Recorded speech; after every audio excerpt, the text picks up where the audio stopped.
Hii siyo hadithi ya filamu. Ni moyo wangu unaovunjika taratibu. Nimekuwa na mwanaume wa miaka 45 kwa miaka miwili sasa. Mimi bado msichana mdogo wa miaka 22. Alinipokea nikiwa sina kitu. Akanipeleka sehemu ambazo niliziona tu Instagram. Yaani Zanzibar, Maldives, Dubai. Tulikula chakula cha kifahari. Tulicheka, tukacheza na usiku. Tuliungana kwa hisia za mapenzi, kwa utulivu, kwa hisia niliyoamini ni ya kweli.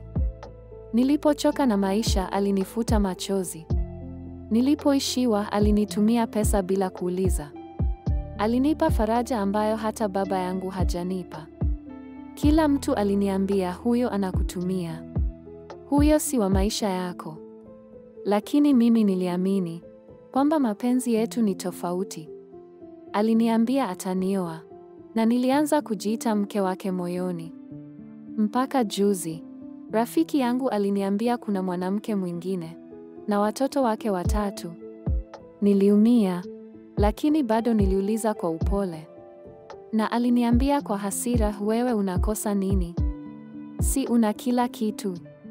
Mapenzi, pesa, starehe. Lakini mimi sitaki tu safari na zawadi. Nahitaji ukweli. Nahitaji heshima. Leo hii, sioni hata dalili ya ndoa. Hapangi chochote. Haniambii chochote.